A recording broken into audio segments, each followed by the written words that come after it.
Bonjour à toutes et bonjour à tous. Nous voici de retour au bar de l'économie. Bienvenue dans notre émission sur IDFM Radio Anguin. Je suis ravie de vous accompagner pendant ce temps de confinement, comme d'habitude d'ailleurs, mais cette fois nous sommes tous confinés, nous aussi, et nos invités sont tous par téléphone. Un grand merci à Charlie qui m'accompagne pour la technique. Vous pouvez nous suivre en FM, bien sûr, comme d'habitude 98.0, mais aussi en vidéo live via Facebook, page bar de l'économie, ou en web radio sur idfm 98.fr et vous pouvez retrouver cette émission sur la nouvelle chaîne YouTube Bar de l'économie. Alors bien sûr, aujourd'hui, 5 minutes sur le Covid avec notre expert, le professeur Gilbert Deray, interviewé par Jean-Claude Durousseau, et puis un entretien exceptionnel avec l'un des plus grands économistes français, Jean-Paul Bedbès, que l'on remercie d'être avec nous aujourd'hui au bar de l'économie. Il est professeur d'économie à Paris 2, c'est l'ex-chef économiste et directeur des études économiques du Crédit Lyonnais puis du Crédit Agricole. Il est aussi conseil économique de Deloitte, il est membre du Cercle des économistes et à l'international de l'IBCE, car nous ne vivons pas une crise mais une mutation compliquée et risquée, dit-il, et puis il va bien nous falloir vivre avec le Covid-19. Et notre lecture du jour, on va poursuivre un extrait du livre de Philippe Delerme, ça vous a bien plu, donc La première gorgée de bière et autres plaisirs minuscules de son livre. Je rappelle d'ailleurs que Philippe Delerme est un enfant du Val d'Oise, il est né à Auvers-sur-Oise, en Val d'Oise, et son livre est paru aux éditions L'Arpenteur. Cet extrait sera lu par Dominique Smadja, que l'on remercie pour cette lecture. Alors tout de suite, comme d'habitude, nous partons pour les 5 minutes sur le Covid, les 5 minutes du jour. 5 minutes pour répondre à vos questions sur le Covid-19. On va aujourd'hui essayer de comprendre comment le système immunitaire répond à l'attaque du virus. Comme tous les jours, je suis en duplex avec le professeur Gilbert Deray. Gilbert Deray, bonjour. Alors, Gilbert Deray, vous avez une courbe qu'on va essayer de commenter ensemble et qui détaille véritablement, jour par jour, quelle est la réponse du système immunitaire à l'attaque du virus. Alors, très simple, très importante, je vais vous montrer 3 courbes. La première, qui est en bleu, c'est une courbe qui vous montre l'apparition du virus. Au début, vous la voyez monter, cette courbe, le virus se multiplie, et puis au bout d'environ une semaine, vous commencez à avoir des symptômes. Les symptômes augmentent, le pic de cette courbe bleue apparaît, et puis, comme vous avez gagné la bataille, la courbe commence à diminuer avec vos symptômes. Ils vont complètement disparaître à peu près en 21 jours, et vous voyez que 7 jours après la guérison, vous avez plus de virus. Alors dans le même temps, regardez la courbe verte, en fait, c'est la réponse de votre corps. La courbe verte sont des anticorps qu'on appelle des IgM. Votre corps réagit vite, à peu près une semaine après l'arrivée du virus. La courbe en vert des anticorps IgM monte et ils vont commencer à tuer les virus. Ça, c'est une réponse immédiate. Et elle va, cette courbe, baisser progressivement et au bout de 15 jours, il n'y a plus de ces anticorps. Pourquoi ? Parce qu'apparaissent ceux qui vont rester sur la très longue durée, les IgG, qui apparaissent à peu près au bout de 15 jours, qui montent, qui vont finir par tuer les virus. Et celle-là, regardez cette courbe rouge, elle reste au cours du temps. Et c'est celle-là qui va pouvoir vous faire dire, après la guérison, que vous avez lutté, que vous avez eu la maladie, que les anticorps sont là, que vous êtes guéri et que vous êtes immunisé probablement pour la vie. Alors, on est immunisé probablement pour la vie, pour ce virus-là, on est bien d'accord. Si le virus mute, là, on aura, les anticorps auront du mal à le reconnaître. Absolument, quand un virus mute, c'est plus le même, il faut recommencer la bataille. La bonne nouvelle, c'est qu'on a l'impression qu'il est relativement stable et donc probablement qu'il va peu muter, probablement. Mais s'il mute, alors il faudra trouver peut-être d'autres vaccins, d'autres traitements. Est-ce qu'on peut expliquer aux gens, en fait, comment les anticorps reconnaissent le virus? Est-ce qu'on peut expliquer la relation anticorps-antigène? Un virus, c'est un antigène, c'est un corps étranger. À partir du moment où un corps étranger rentre dans votre corps, le corps veut l'éliminer. Il va fabriquer donc, avec des cellules qui s'appellent des lymphocytes, des anticorps, qui sont des armes, en fait, biologiques, qui vont aller se fixer directement sur le virus, grâce à des récepteurs, et qui vont l'attaquer par de multiples moyens, vont le détruire. Donc, chaque antigène a un anticorps spécifique. C'est ça?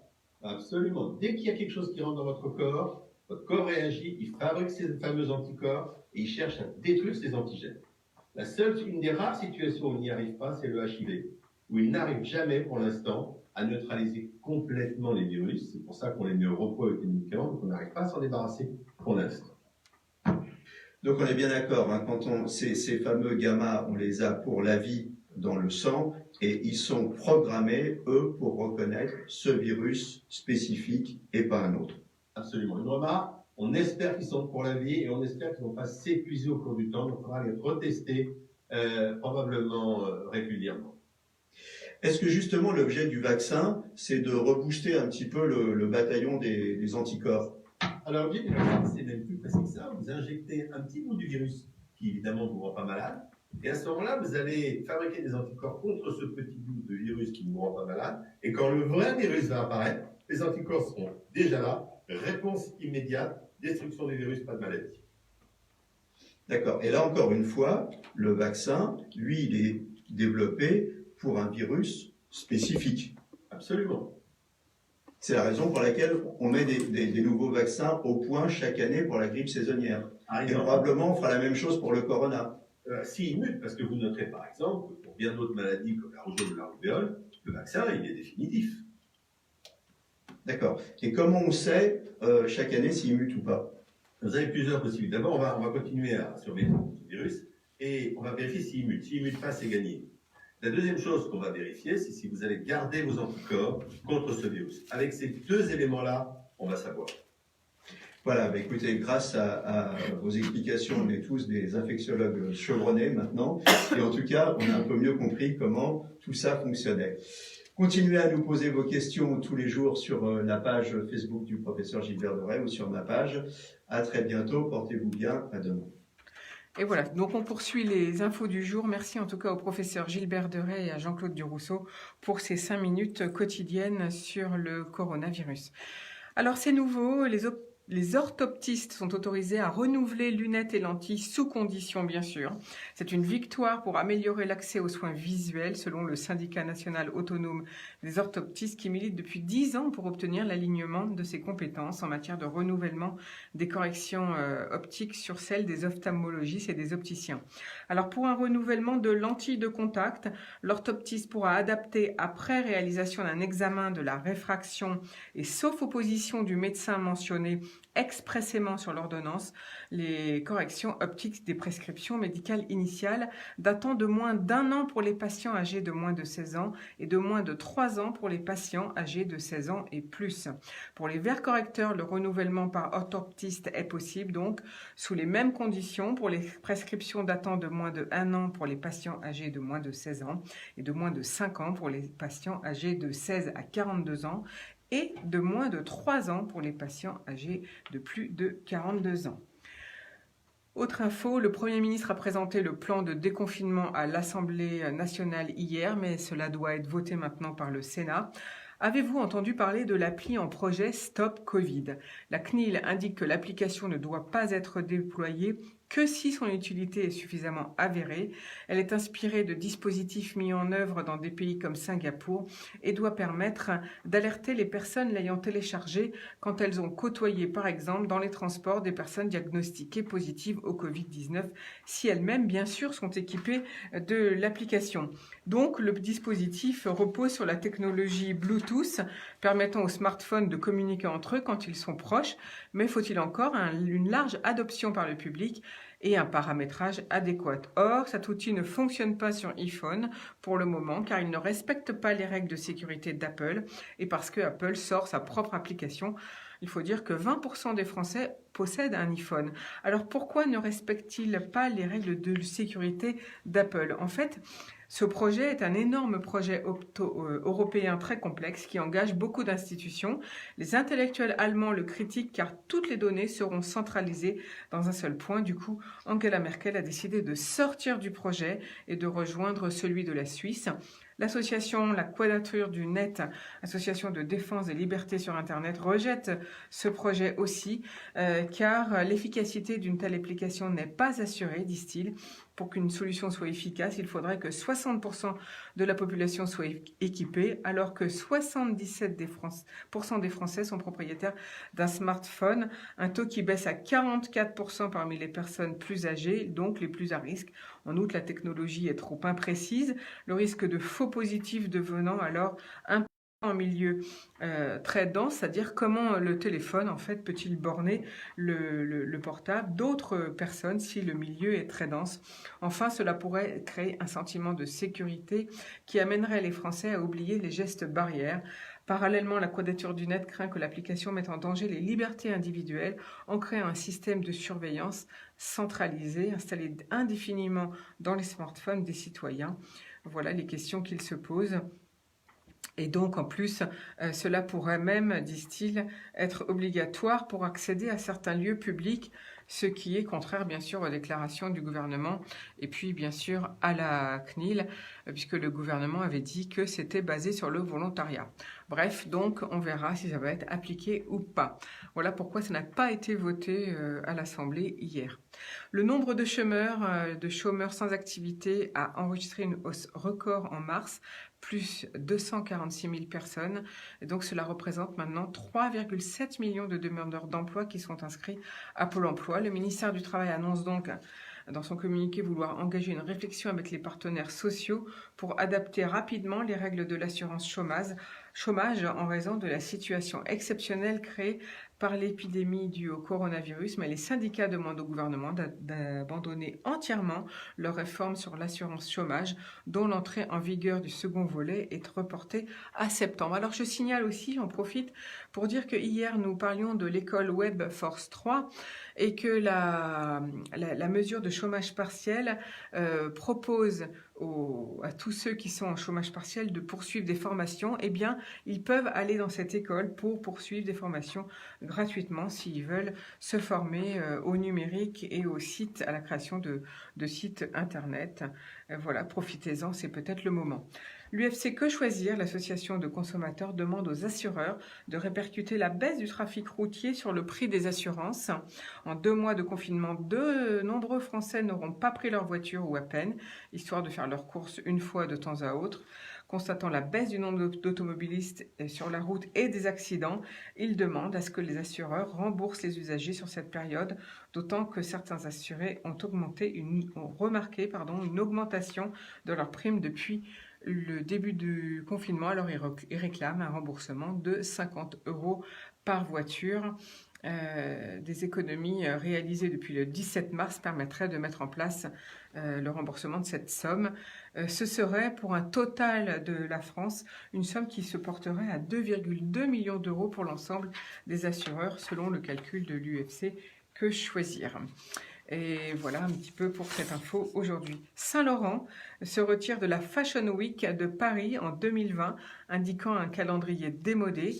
L'épidémie du coronavirus a poussé la marque fondée en 61 par Yves Saint-Laurent à repenser complètement ses habitudes. La marque veut maintenant contrôler sa périodicité et légitimer la valeur de son temps à son rythme, tout en privilégiant le rapport aux personnes et à leur quotidien. Donc, anciennement associé aux saisons, le rythme de production dans l'industrie de la mode a connu une intensification au cours des dernières années. Outre les collections biannuelles des Fashion Week, ils produisent des lignes de croisière, des collaborations privées, bref, un renouvellement effréné, disent-ils, et de plus en plus contesté. Donc, après l'annulation des Fashion Week de juin, les marques vont s'organiser.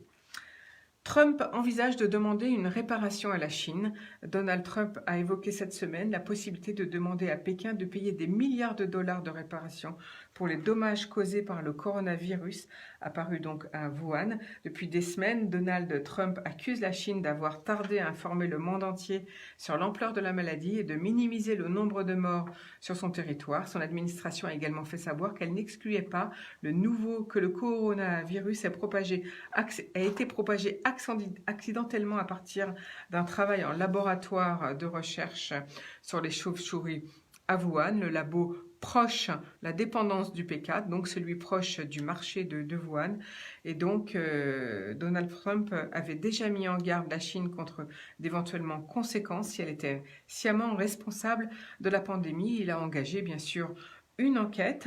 Nous n'avons pas encore déterminé le montant final, mais il est très élevé, a-t-il dit. Il n'y a pas eu de dommages seulement aux États-Unis, mais dans le monde entier. Je rappelle que les États-Unis enregistraient cette semaine 988 000 cas de contamination pour plus de 56 000 morts, selon le bilan de l'université Johns Hopkins. Mais il faut rappeler aussi que Donald Trump a longtemps minimisé la menace de cette pandémie. Il a attendu jusqu'au 13 mars pour déclarer l'état d'urgence national alors que les marchés financiers s'effondraient et que le nombre de contaminations grimpait à New York. Le nombre de personnes souffrant légèrement de la faim pourrait doubler en raison de la pandémie et de la crise économique qu'elle provoque, craint le Programme alimentaire mondial, une agence de l'ONU. Au moins 4,5 milliards de personnes dans 110 pays vivent aujourd'hui confinées ou contraintes de limiter leurs déplacements pour tenter d'endiguer la propagation du virus, soit environ 58% de la population mondiale. En Europe, le ralentissement économique provoqué par le virus pourrait à terme affecter les emplois de 60 millions de travailleurs entre baisse de salaire et licenciements. Et la pandémie pourrait presque doubler le taux de chômage européen dans les prochains mois, a prévenu le cabinet d'études McKinsey. C'est pourquoi j'ai demandé donc à Bez, l'un des plus grands experts économistes français, à son analyse. Voici ma première question. Ça serait le Covid-19 n'a pas fini de s'étendre ni de développer ses effets sanitaires, économiques, sociaux, politiques et géopolitiques. Le monde, pour vous, prend-il la mesure de l'impact du Covid-19 ? Non, pas encore, parce que on a une maladie qui est une maladie économique, financière et psychologique. C'est qu'on ne sait pas quand est-ce que ça va s'arrêter. On ne sait pas s'il va y avoir de nouvelles vagues, et donc tout le monde est extrêmement inquiet.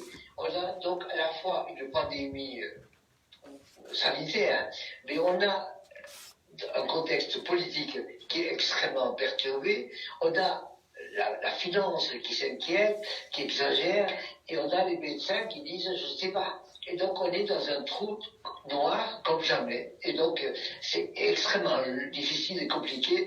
Et donc on ne sait pas comment on va sortir. En réalité, ce qu'on peut dire, c'est qu'il n'y aura pas d'après Covid-19 pendant longtemps. Il y aura avec Covid-19, il va falloir savoir vivre avec cette bête. Alors justement, vous dites aussi que nous, la France, on est moins bien équipés que d'autres pays pour réagir parce que nous ne sommes pas assez rentables. Vous dites qu'il faudrait rechercher la productivité publique, produire plus efficacement également, avoir des structures publiques plus efficaces. Comment faire ? Écoutez, vous avez raison. Ce qui s'est passé, c'est quand on regarde par exemple l'Allemagne, en disant comment font-ils, comment ont-ils fait. La productivité publique est faible en France par rapport à l'Allemagne, et la productivité privée, c'est encore pire.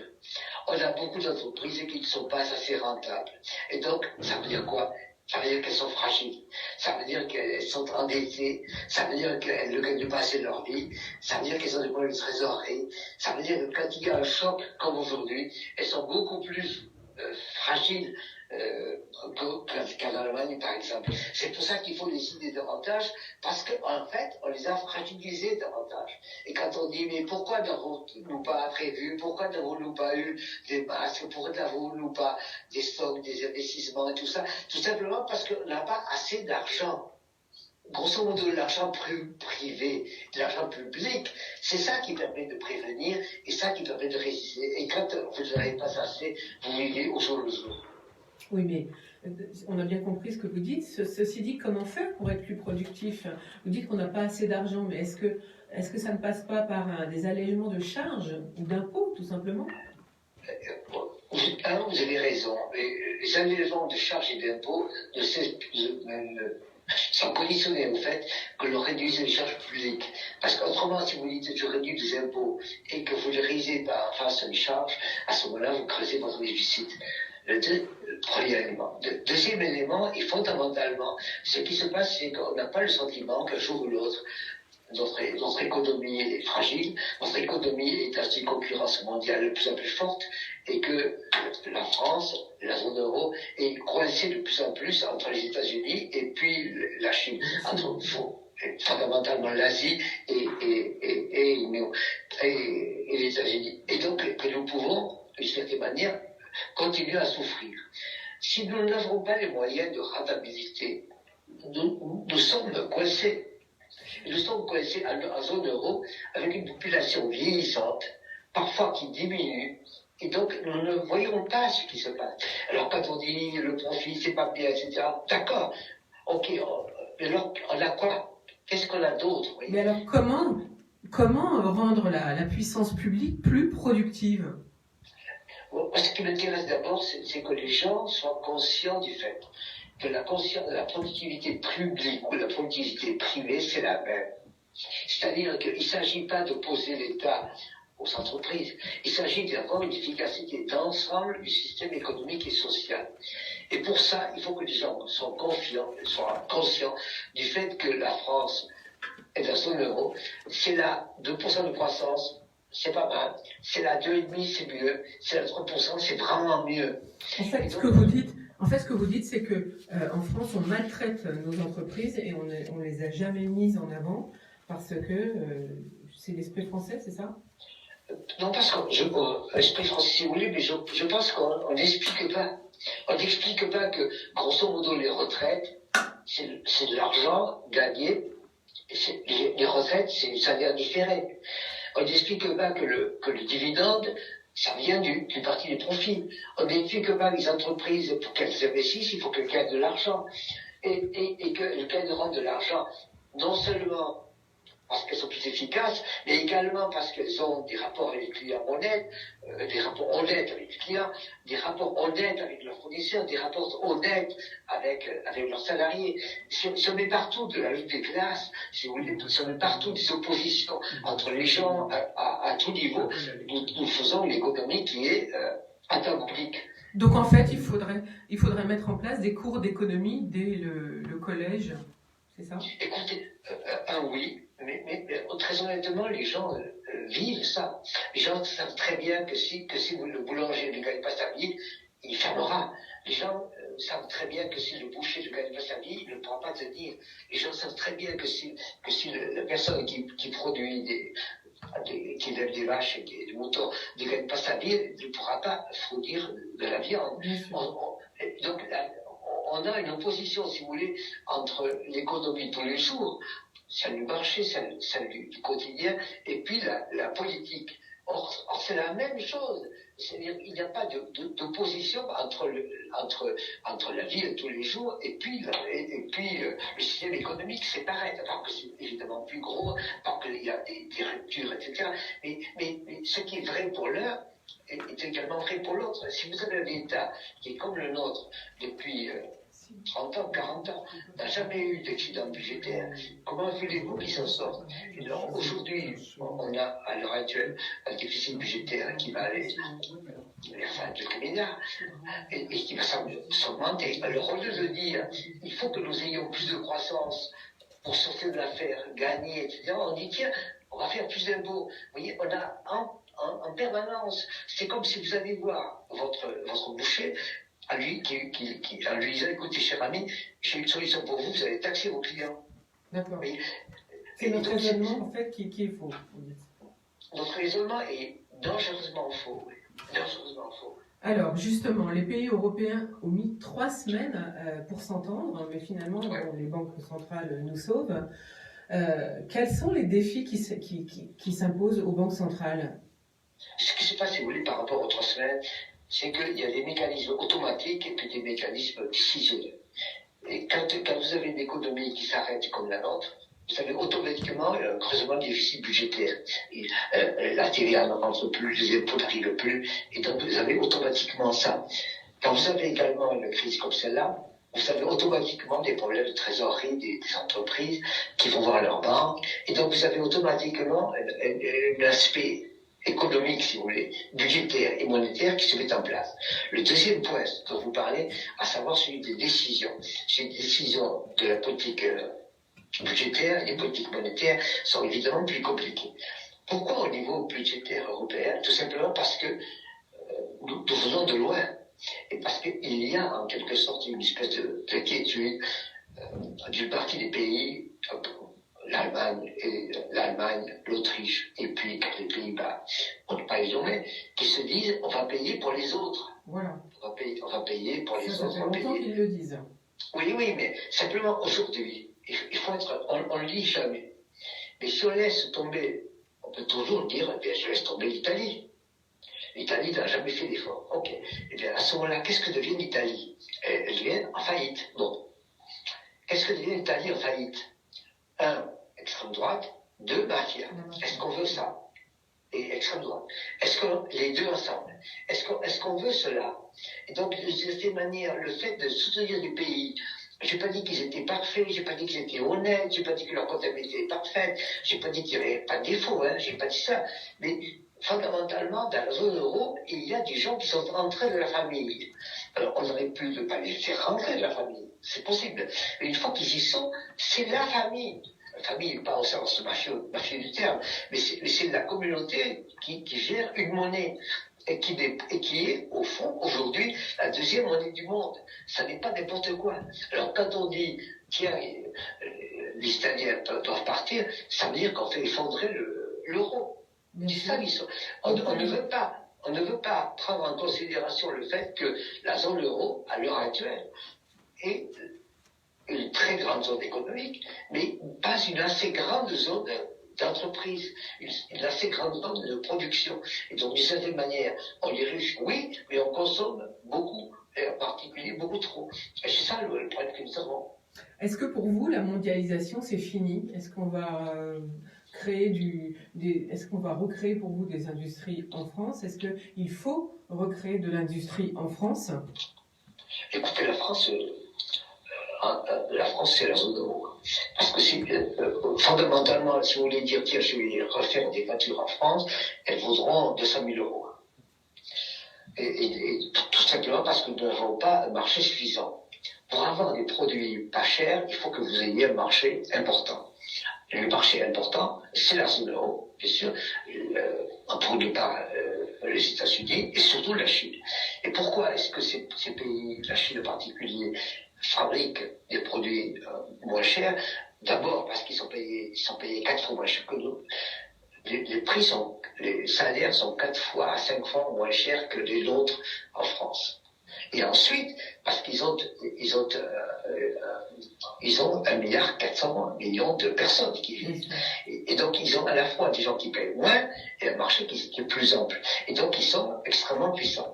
Alors, par rapport à ça, il ne s'agit pas de dire on va faire des voitures Renault et Peugeot à Anguien. Il s'agit de dire, est-ce que nous pouvons avoir des normes de qualité, des normes de sécurité, des normes écologiques, des normes sociales, de telle sorte que la concurrence ne soit pas faussée. La deuxième chose qu'il faut faire, c'est de dire quels sont les éléments qui sont stratégiques. Qu'est-ce qui est stratégique pour exister sur les... Et moi, d'ailleurs, pour moi, ce qui est stratégique, c'est d'abord de surveiller. C'est d'abord de surveiller, de se défendre. Surveiller, c'est-à-dire ne pas être tributaire de systèmes d'information qui ne sont pas les nôtres et qui ne sont pas sûrs. Même l'OMS n'est pas sûr. Et donc il faut que vous ayez en permanence des espionnages, comme toujours. Je parle des systèmes de surveillance, des systèmes et que vous pouvez partager dans le cadre de la zone euro. Mais vous ne pouvez pas, en quelque sorte, laisser d'autres personnes, vous dire un loup arrive. Il y a un danger qui arrive. La deuxième chose qui me paraît extrêmement importante, c'est le problème militaire. C'est-à-dire que non seulement il y a la surveillance économique, financière, sanitaire, alimentaire, qui doit être prise en compte davantage en France et en zone euro, mais également la protection militaire. On ne peut pas être une grande puissance si on n'a pas d'autonomie militaire.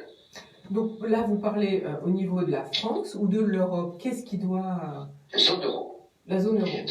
Zone euro, pour une raison simple, c'est que la France, si vous voulez, la France et l'Allemagne, dans le monde actuel, c'est un monde de grande puissance. Et nous avons quelque chose qui est grand, qui est le marché, et quelque chose qui n'est pas assez grand, qui est les entreprises européennes. Et donc, on a d'une certaine manière un écart entre la capacité de consommation qui vient du grand marché et la capacité de production qui vient d'entreprises qui ne sont pas assez mondiales. Nous avons des entreprises qui, par rapport au monstre américains et chinois ne sont pas suffisamment puissantes. Et c'est là que je retrouve les problèmes de rentabilité. Nous n'avons pas voulu avoir des champions européens. Voilà, donc avant de poursuivre cet entretien, Jean-Paul Bedbez, je rappelle les points forts que vous venez d'évoquer. Donc la France manque d'argent car la puissance publique n'est pas assez rentable, mais les entreprises non plus. On oppose la puissance publique et les entreprises, or c'est la même chose, dites-vous. Il faut que les Français s'en rendent compte et revenir au bon sens en arrêtant de mettre toujours plus de taxes et d'impôts. Vous dites aussi tout passera par la zone euro, qui n'est pas une assez grande zone de production par rapport à sa consommation. Vous dites aussi les normes françaises et européennes doivent être assouplies de façon à ce que la concurrence ne soit pas faussée par rapport à la zone Asie ou Amérique.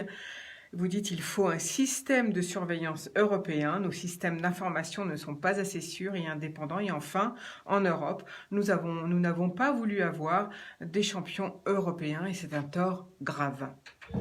Jean-Paul Bedbez, on reprend notre conversation après cette interruption musicale. Vous avez fait une proposition originale, des emprunts publics sur 100 ans à 0% pour payer la pandémie. Expliquez-nous. Écoutez, si on dit aujourd'hui, nous avons un déficit budgétaire qui se creuse, c'est vrai. Si on dit il faudra rembourser la dette, bon encore. Et si vous dites aux gens, écoutez, il va y avoir des impôts, vous allez devoir payer davantage, ou ceux qui sont sortis de l'affaire doivent payer parce qu'ils sont plus riches, ou les entreprises qui vont mieux doivent payer parce qu'elles aillent mieux, à ce moment-là, vous mettez tout par terre. Grosso modo, l'économie française, aujourd'hui, va avoir au moins 8% de PIB. L'année dernière, elle avait fait 2 et quelques, et dans un an, on prévoit qu'elle aurait 3 ou 4%. Autrement dit, entre 2019 et 2021, la production française va avoir baissé de l'ordre de 3 à 4%. Dans une situation pareille, vous ne pouvez pas demander aux gens, vous ne pouvez pas demander aux entreprises de payer davantage parce qu'il y a eu une crise majeure qui n'est pas qui est la responsabilité de personne. Le Covid n'est pas une invention française. Donc l'idée qu'il faudra payer parce qu'on est riche, ou il faudra payer parce qu'on va mieux, ou il faudra payer pour aller mieux, est fausse. C'est parce qu'on produira plus et mieux qu'on ira tous mieux. Donc l'idée fondamentale, l'idée qu'on entend à l'heure actuelle, que les riches doivent payer ou que les impôts doivent se mettre en place pour compenser, est folle. Regarde, un souvenir, l'ISF, le possédé sur la fortune, rapporté hors l'impôt sur l'immobilier de l'ordre de 3 milliards. À l'heure actuelle, 2 à 3 milliards. À l'heure actuelle, avec une bourse qui a diminué de quart, avec des prix de l'immobilier qui vont se mettre sans doute à baisser, avec des interrogations partout. Est-ce que vous voulez demander aux gens de payer davantage d'impôts ? Est-ce que vous voulez demander aux entreprises de payer davantage d'impôts ? Et donc, sachant qu'on va avoir une montée du chômage, sachant qu'on va avoir des faillites, donc dire qu'il va falloir payer est à l'heure actuelle une catastrophe et une façon de dire vous n'avez pas eu de Covid, tiens, en voilà un autre, mais celui-là, il est fabriqué maison. Donc ça, c'est pareil une folie. Par rapport à ça, comment fait-on ? Mais il se trouve, par exemple, je propose que l'on dise dans le déficit budgétaire de cette année-ci et de l'année prochaine. Parce qu'il faut faire très attention, il ne s'agit pas simplement de guérir la maladie, il faut aussi organiser le sursaut. Donc il y a à la fois empêcher que ça se détériore et permettre la relance, les deux à la fois. Imaginons que les deux programmes, sauver et relancer, ça représente 100 milliards d'euros, par exemple. À ce moment-là, ces 100 milliards, on les met dans un compte à part. Et on dit ces 100 milliards sont des comptes pour la France. Et après, il y en aura pour l'Allemagne, il y en aura pour... Et on les met dans un compte à part et on dit, ça va être un compte qui va être un prêt spécial de la Banque Centrale Européenne à la France, comme il y aura un prêt spécial de la Banque Centrale Européenne à l'Italie ou à l'Espagne, etc., et qui est un emprunt à 100 ans. Et il sera remboursé dans 100 ans. Simplement, chaque année, il faut que vous mettiez une certaine somme pour le rembourser. Et donc, ça n'est pas un cadeau. C'est un crédit à très long terme. le taux d'intérêt que je propose, c'est 0%. Tout simplement parce qu'à l'heure actuelle, les taux d'intérêt sont autour de 0% en moyenne en zone euro.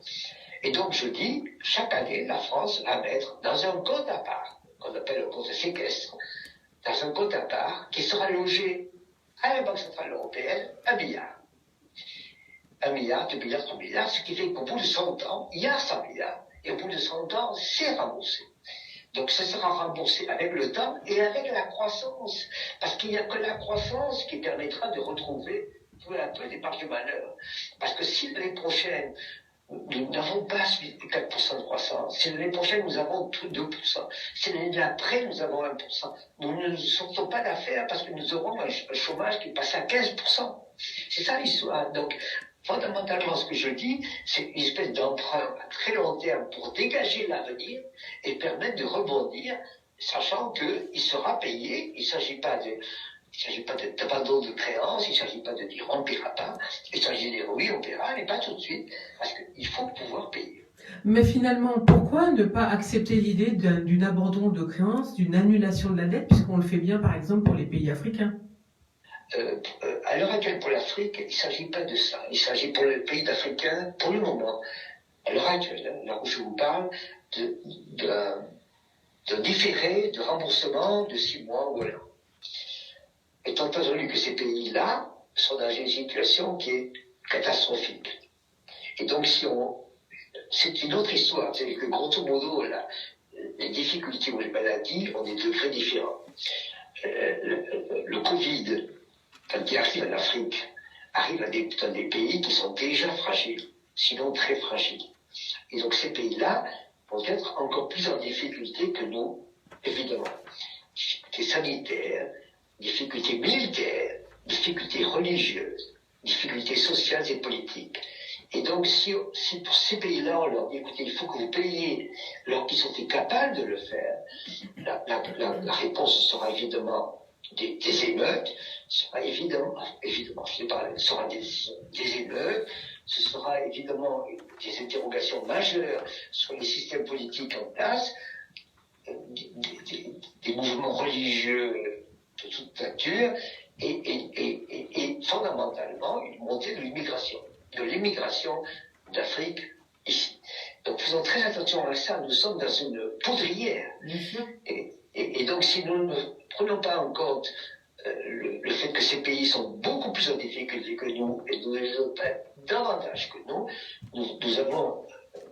fabriquons pour eux et puis pour nous quelque chose qui sera effectivement encore plus grave. Mais alors donc justement, vous n'avez pas répondu à ma question, je suis désolée. Est-ce qu'on ne peut pas annuler des dettes purement et simplement? Vous êtes contre cette idée? Annuler, il faut faire très attention à ça, parce que si vous dites j'annule, ça on appelle des conditions, c'est extrêmement important, extrêmement problématique.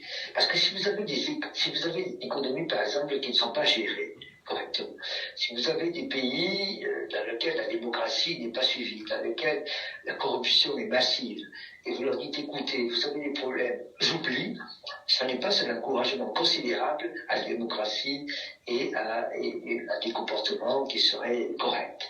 Donc pour certains pays, pour pas mal de pays, à mon avis, pour ces pays-là qui sont en difficulté, je pense qu'avoir des logiques conditionnelles, elle me paraît correct. Tout simplement parce que aider les pays, oui, mais aider les pays qui n'ont pas bien fait, n'ont pas fait d'efforts, me paraît problématique. C'est ça l'histoire. Alors revenons, si vous voulez bien, Jean-Paul Bedbez, à la France.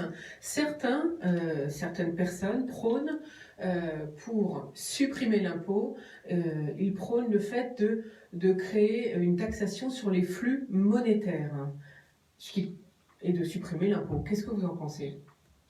Écoutez, c'est pas original, la taxe Tobin. La taxe Tobin, c'est-à-dire qu'il faut faire payer.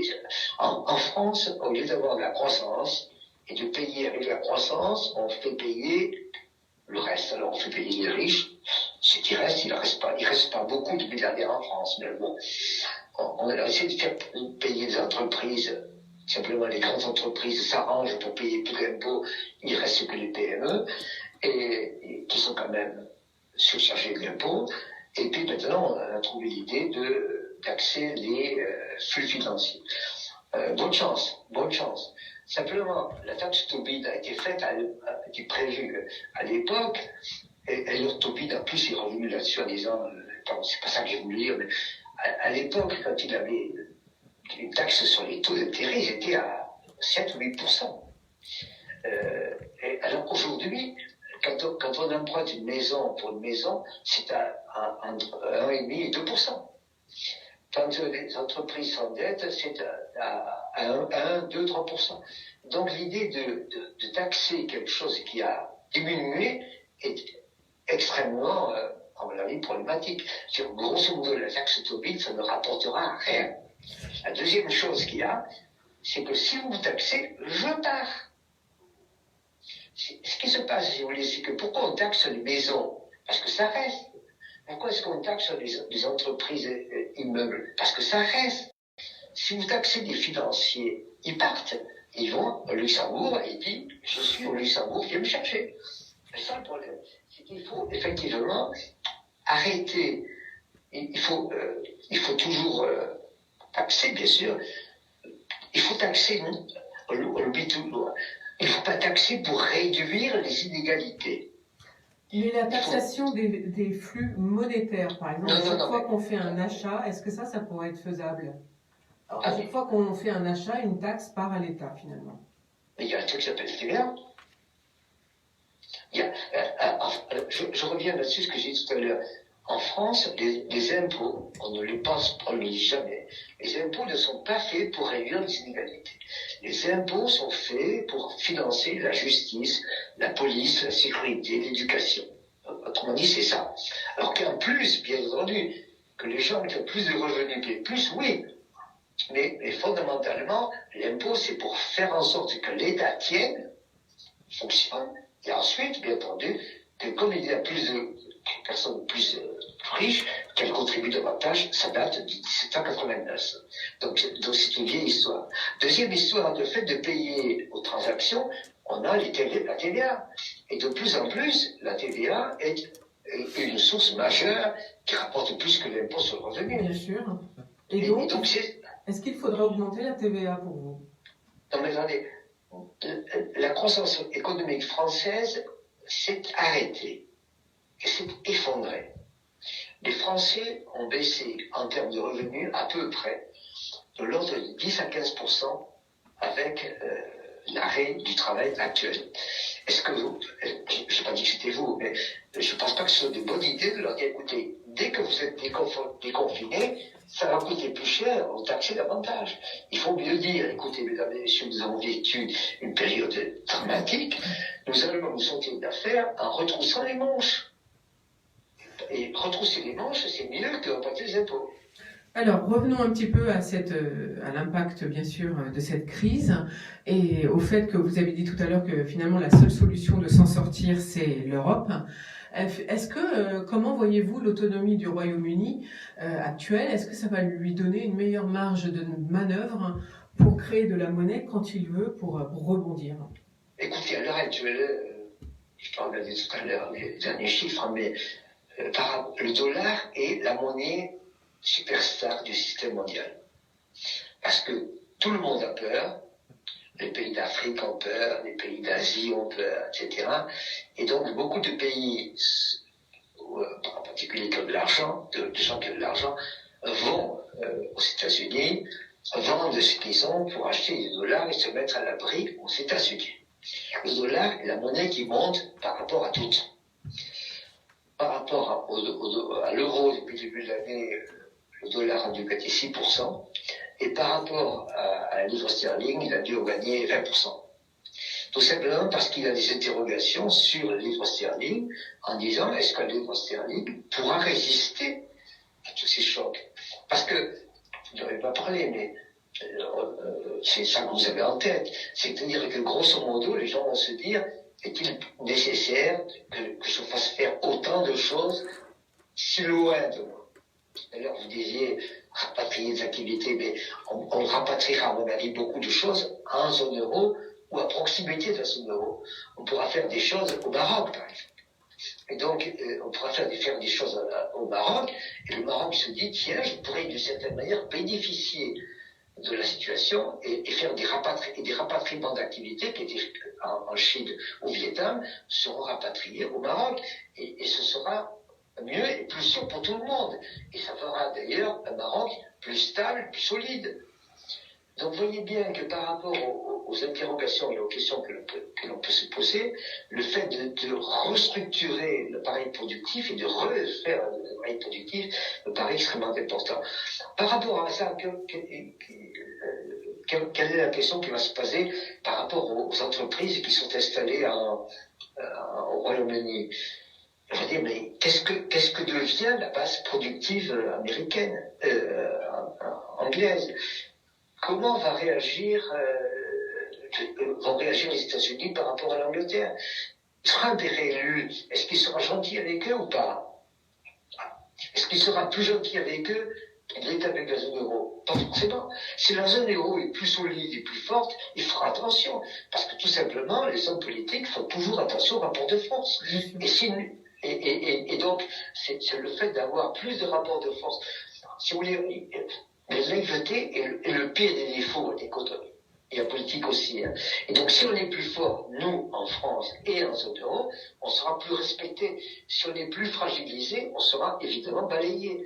Donc, le fait d'avoir une vision stratégique de la France dans la zone euro nous aidera, à mon avis, à nous renforcer. Alors, on va faire une petite interruption, si vous voulez bien, Jean-Paul Bedbez. Je vais rappeler les points importants que vous venez de dire.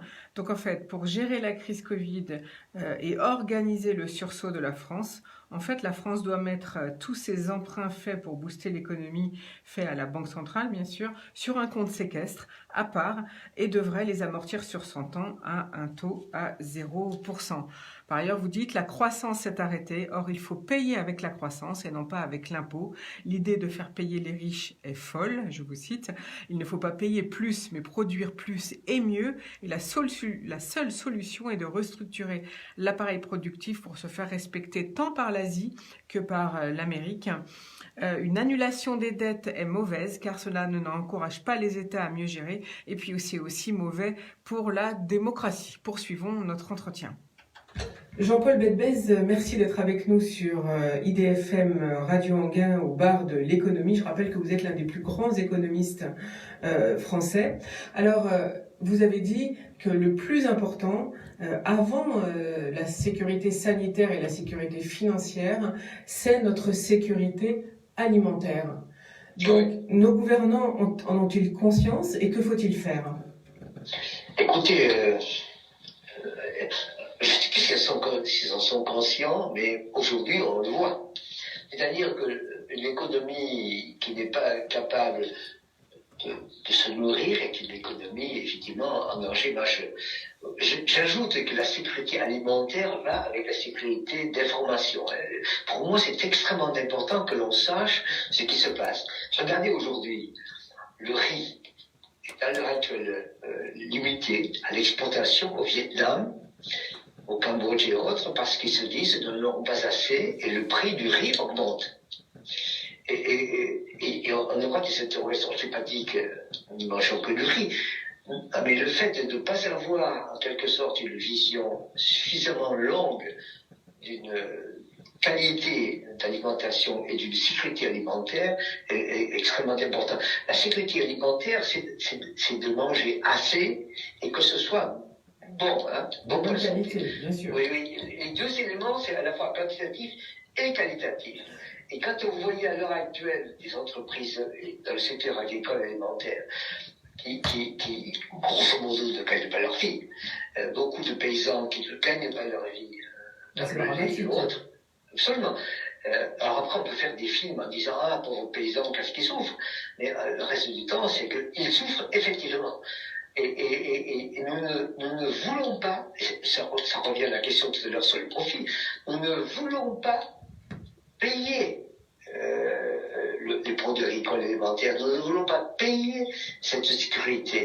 Nous voulons que ce soit le moins cher possible. Mais si c'est le moins cher possible, c'est certain, pas certain du tout d'ailleurs, que ce soit la meilleure qualité, que ce soit le plus sûr.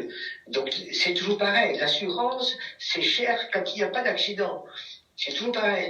Et aujourd'hui, il y a un accident et on voit bien à quel point le fait d'avoir une agriculture importante est décisif.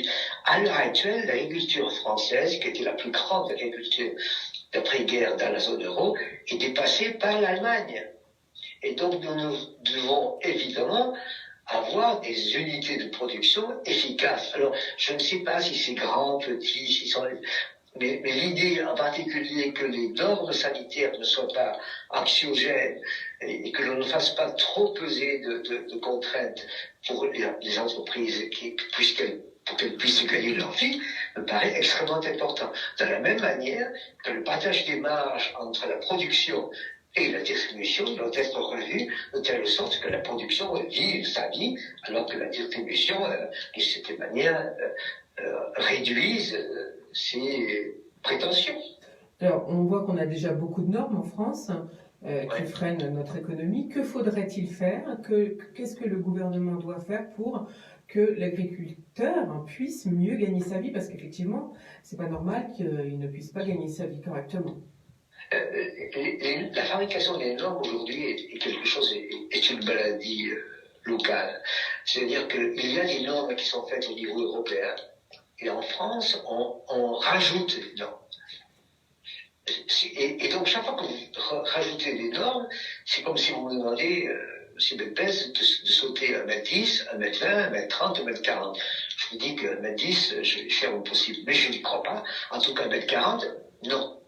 Et donc, chaque fois qu'on augmente les normes, on a le sentiment en France de monter en compétitivité, de monter en efficacité. Oui, pour ceux qui peuvent sauter, pas pour les autres. Et quand vous avez en France des normes qui sont plus contraignantes que les normes, par exemple, allemandes, vous n'aidez pas les Français, vous aidez les Allemands.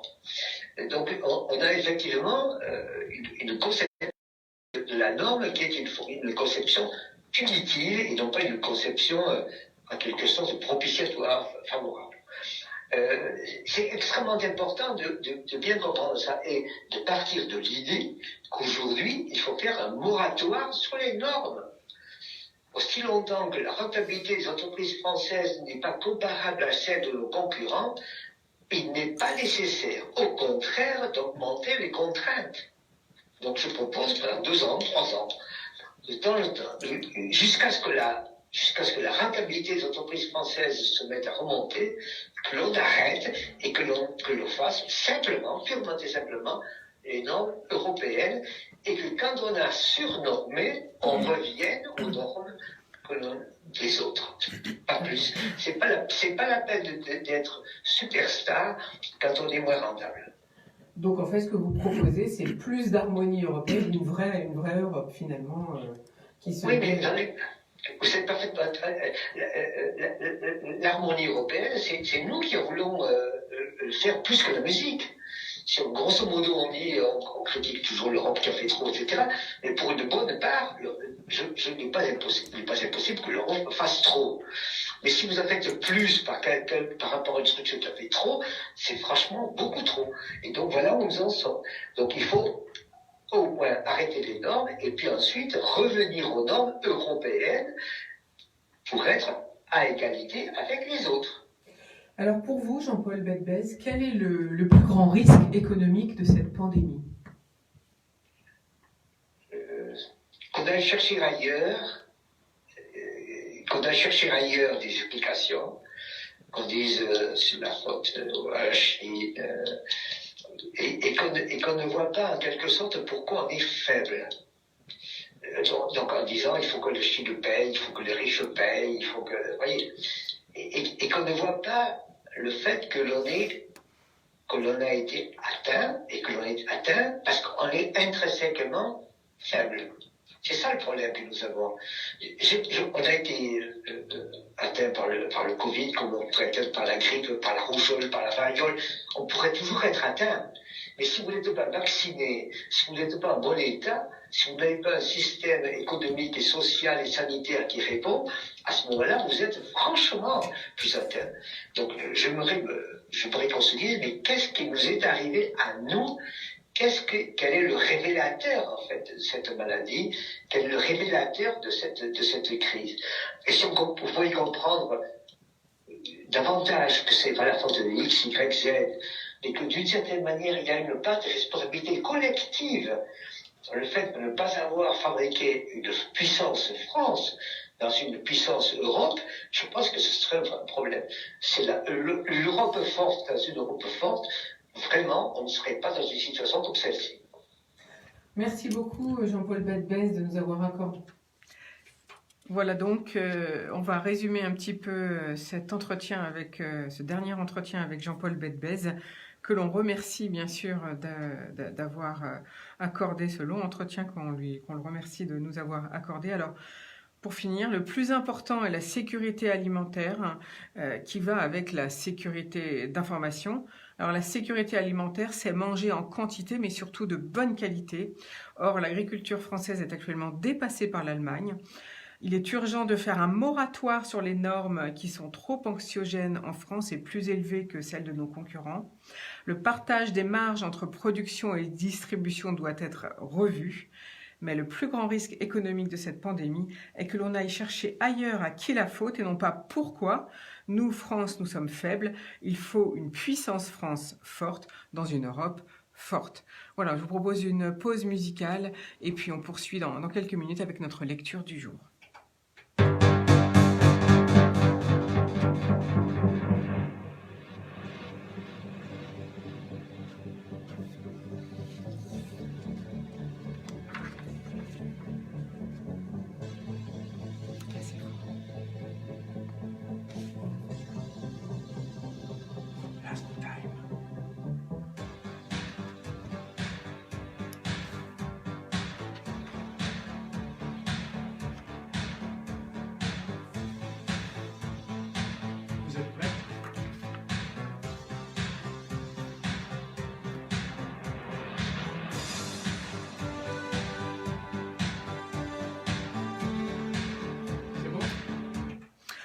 Voilà, c'était une pause musicale avec Last Time de notre DJ Charlie. En tout cas, on remercie encore une fois Jean-Paul Bedbez, l'un des plus grands économistes français, d'avoir été avec nous aujourd'hui. Si vous voulez retrouver cet entretien, eh bien, vous pouvez la voir sur C'est Nouveau, la chaîne YouTube Bar de l'économie, ou sinon, vous allez sur la page Facebook Bar de l'économie et vous pourrez réécouter aussi cet entretien. En tout cas, nous allons maintenant tout de suite écouter Dominique Smadja qui nous lit un nouvel extrait de ce livre truculent de Philippe Delerme, La première gorgée de bière et autres plaisirs minuscules, paru aux éditions L'Arpenteur. Et cette fois, c'est Prendre un Porto. Prendre un Porto. D'emblée, c'est hypocrite. Un petit Porto alors? On dit cela avec une infime réticence, une affabilité restrictive. Bien sûr, on n'est pas de ces rabat-joie qui refuseraient toutes les largesses apéritives. Mais le petit Porto alors tient davantage de la concession que de l'enthousiasme. On jouera sa partie, mais tout petit, mais à voce, à furtive lampée. Un Porto, ça ne se boit pas, ça se sirote. C'est l'épaisseur veloutée qui est en cause, mais aussi la parcimonie affectée. Pendant que les autres se livrent à l'amertume triomphale et glaçonnée du whisky, du martini gin, on fera dans la tiédeur vieille France, dans le fruité du jardin de curé, dans le sucré suranné, juste de quoi faire rosir les joues de demoiselles. Les deux hauts de Porto coulaient au fond de la bouteille noire. Porto, ça roule au fond d'un golfe sombre, avec un port de tête altier de gentilhombre, de la noblesse cléricale, austère et cependant galonnée d'or. Mais, dans le verre, il reste seulement l'idée du noir. Plus grenat que rubis, c'est de la lave douce où donnent des histoires de couteaux, des soleils de vengeance et des menaces de couvent sous le fil du poignard. Oui, toute cette violence, mais endormie par le cérémonial du petit verre, par la sagesse des gorgées timides. du soleil cuit, des éclats assourdis, une saveur perverse de fruits mat où se seraient noyés les débordements, les brillances. À chaque lampée, on laisse le porto remonter vers une source chaude. C'est un plaisir à l'envers qui s'épanouit à contre-temps quand la sobriété se fait sournoise. À chaque coup de langue en rouge et noir monte plus fort le lourd. Lourd. Chaque gorgée est un mot. Voilà, c'était donc un extrait de ce livre truculent, La première gorgée de bière et autres plaisirs minuscules de Philippe Delerme aux éditions de l'Arpenteur. Avant le 1er mai, donc ce sera donc jeudi 30 avril. Très bonne journée à tous, je vous embrasse, ciao ciao.